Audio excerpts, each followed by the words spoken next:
PTI के अंदरूनी इख्तिलाफात शिद्दत इख्तियार करके पार्टी के सेक्रेटरी जनरल सुलेमान अकरम राजा ने ओहदे से मुस्ताफी होने का फैसला कर लिया।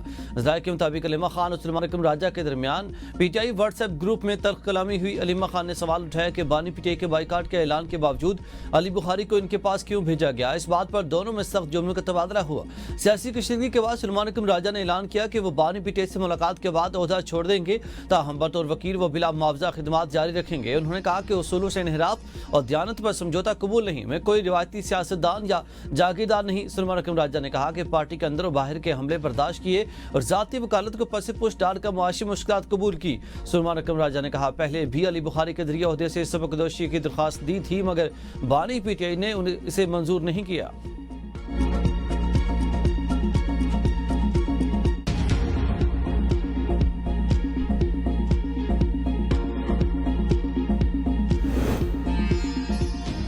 इस्तीफे के मामले पर अभी सुलेमान अकरम राजा से कोई राब्ता नहीं हुआ। उम्मीद है कि बानी इनका इस्तीफा मंजूर नहीं करेंगे। शेख वकास अकरम के एबीएन के प्रोग्राम सवाल से आगे में गुफ्तगू कहा कि सियासी कमेटी में ज़िमनी इंतखाबात के हवाले से मेरा और सुलेमान अकरम राजा का मौक़िफ़ एक था। ज़िमनी इंतखाबात में हिस्सा लेकर इस नंगे सिस्टम को कपड़े पहनाने की ज़रूरत नहीं। मुल्क में आज शफाफ इलेक्शन हो तो नून लीग की शायद एक पर्ची ना निकले। अपोजिशन लीडर्स के हवाले से बानी का फैसला है। अक्सरियत को महमूद खान के नाम पर तहफ़्फ़ुज़ात हैं। 9 मई में फैसलाबाद की सजाएं हमारी जमात को दबाने की कोशिश है। बानी की हिदायत है कि इस करप्ट सिस्टम को मजीद जवाज न दें। 9 मई के एक और केस का बड़ा फैसला। फैसलाबाद में राना सनाउल्लाह के घर पर हमले के केस में उमर अयूब, शिबली फराज और जरताज गुल समेत पीटीआई के अहम रहनुमाओं को 10 साल कैद की सजा। इंसदाद दहशतगर्दी अदालत ने कंवल शोजब, अहमद चट्ठा, शेख राशिद शफीक, इस्माइल सेला, राय मुर्तजा समेत 59 मुलजमान को भी 10-10 साल कैद की सजा सुना दी। अशरफ सोहना, फरहंदा कोकब, अंसर इकबाल, बिलाल एजाज, महर जावेद, शकील नियाजी भी शामिल। MPA शाहिद जावेद, शेख राशिद जावेद समेत 16 मुलजमान को 3 साल कैद की सजा सुनाई गई।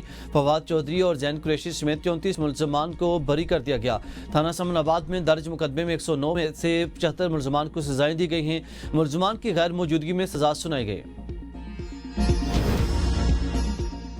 9 मई में जो मुलविस है इन सब का एहतसाब होना चाहिए। तहरीक इंसाफ ने रियासत पर हाथ डाला। नवाज शरीफ माइनस नहीं हुए, चाहते तो इस बार भी वज़ीर-ए-आज़म बन सकते थे। वज़ीर दिफा ख्वाजा आसिफ की मीडिया से गुफ्तगू कहा, पाकिस्तान की सियासत में पिछले 75 साल से कई नशीब अफराज आए। सियासी पार्टियों के साथ बड़े जुल्म और ज्यादती हुई। नवाज शरीफ की 3 बार हुकूमत खत्म की। जुल्फ़िकार अली भुट्टो को सजाए मौत दे दी गई। किसी जमात ने ऐसा नहीं किया जैसा तहरीक इंसाफ ने किया। जब कोई गलती करे तो माफ़ी और पछतावे का इजहार जरूर होना चाहिए। पीटीआई की हरदर्मी बरकरार है। हुकूमत आइन और कानून के साथ खड़ी है।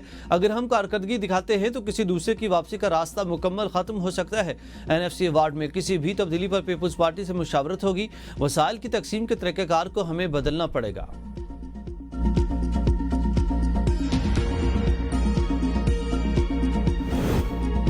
उमर अयूब, जरताज गुल 9 मई को 50 शहरों में से एक के साथ मौजूद हैं और शानदाना गुलजार का सवाल। ABN न्यूज़ के प्रोग्राम तजिया में गुफ्तगू करते हुए कहा कि अदालतें कंट्रोल में हैं, मुनसिफाना फैसले नहीं आ रहे। पीटीआई के खिलाफ कार्रवाइयाँ मखसूस शख्सियात के खिलाफ नहीं। अपोजिशन लीडर के इंतहा पर मसनूई तनाज़ात पैदा किए जा रहे हैं। साहबजादा हामिद रजा क़यादत कर सकते हैं तो चकज़ई साहब क्यों नहीं। बानी पीटीआई के फैसले पर शक नहीं किया जा सकता। फैसले मर्जी के मुताबिक हों तो सब ठीक, मुखालिफत में हों तो एतराज़। पार्टी के अंदर कुछ अनासिर -1 का खेल खेल रहे हैं। बानी पीटीआई के बगैर पीटीआई का वजूद नामुमकिन है। भारत की सिंतास मुआहदे पर हरदर्मी बरकरार। 24 घंटों में पाकिस्तान से दूसरा राब्ता। दरियाए सतलुज और चिनाब में सैलाब की पेशगी इतरा दी। भारत का सिंतास मुआहदे के बजाय सिफारती सतह पर राब्ता। पाकिस्तान के इजहार तशवीश। तर्जुमान दफ्तर खारजा शफकत अली खान ने कहा है कि सिंतास मुआहदे को मुअत्तल करार देना बैन अल-अक़वामी कानून की संगीन खिलाफ वर्जी है। भारत के यकतरफा इक़दामात खिते के अमन और इस्तेहकाम पर संगीन मनफी असरात डाल सकते हैं। पाकिस्तान ने इरादा किया कि भारत मुआहदे की तमाम शकों पर मुकम्मल अमल दरामद का पाबंद है। भारत का सिंतास मुआहदे को मुअत्तल करार देना बैन अल-अक़वामी कानून की संगीन खिलाफ वर्जी है। भारत का तवी के बाद सतलुज में मजीद पानी छोड़ने का इतला और 12 मई में जंगी सूरत हाल के बाद पाकिस्तान से दूसरा बाकायदा राब्ता किया।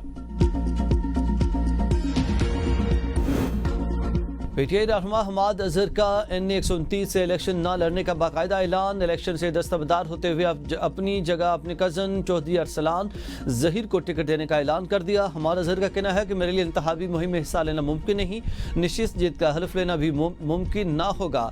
ज़िमनी इंतखाबात में पीपल्स पार्टी और मुस्लिम लीग नून के दरमियान माहिदत है। पीपल्स पार्टी के चंद उम्मीदवारों ने कागजात नामजदगी वापस ले लिए। NA-129 से पीपल्स पार्टी के उम्मीदवार चौधरी आसिफ नागरा और ताहिर हबीब जालिब और फरहत नूर ने कागजात वापस लिए। PP 87 मियां वाली से पीपल्स पार्टी के उम्मीदवार जुबैर हमजा ने भी अपने कागजात नामजदगी वापस ले लिए। सरगोदा में PP 73 के ज़िमनी इंतखाबात की शेड्यूल जारी, पोलिंग 5 अक्टूबर को होगी।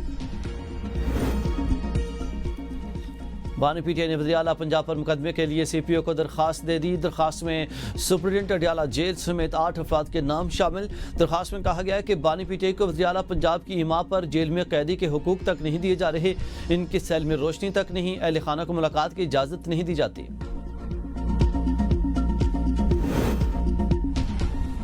खैबर पख्तूनख्वा में मखसूस नशिस्तों पर अपोजिशन का हल्फ लेने से इनकार। इजलास से walkout. Opposition leader doctor Ibadullah ने कहा कि किसी सूरत दोबारा हल्फ नहीं लेने देंगे। मखसूस नशिस्तों पर आने वाले अरकान से हल्फ लिया जा चुका। सूबाई वज़ीर आला तालीम मीना खान अफरीदी ने असम्बली में इज़हार ख्याल करते हुए कहा कि अपोजिशन रोना धोना करती है, बात नहीं करती। हल्के खोलने को अपोजिशन का चैलेंज कबूल करता हूँ, वादा करें कि भागेंगे नहीं। मुझे फ़ख्र है कि मुझे बानी पीटीआई के नाम पर वोट मिला। इजलास आज तक मुलतवी। बिलावल भुट्टो जरदारी का रतो डेरो का दौरा। सलाम तहसीन के लिए घरों का मुआयना किया। दौरे के मौके पर कमसिन तालिब इल्म से दिलचस्प मुकालमा। 6ठी जमात के तालिब इल्म हमजा अली से सवाल किया कि आप बड़े होकर क्या बनना चाहते हैं। हमजा अली का कहना था कि बड़े होकर पायलट बनना चाहता हूं, जिस पर बिलावल भुट्टो ने कहा कि आपको पता है कि हमारे पायलट ने कैसे भारतीय जंगी जहाज गिराए थे, आप भी पायलट बनकर दुश्मन के जहाज गिराना। पंजाब के हर जिला में दिसंबर तक जदीद तरीन इलेक्ट्रिक बसें होंगी। वज़ीर आला पंजाब मरियम नवाज का एक्स पर बयान। कहा मजीद 100 बसें 2 दिन पहले शंघाई बंदरगाह से पाकिस्तान के लिए रवाना हुई। बसों का किराया सिर्फ 20 रुपये है। पंजाब के शहरों के लिए जदीद और CCTV की निगरानी वाली बसें हैं। वज़ीर आला पंजाब मरियम नवाज की थाईलैंड पहुँच गई।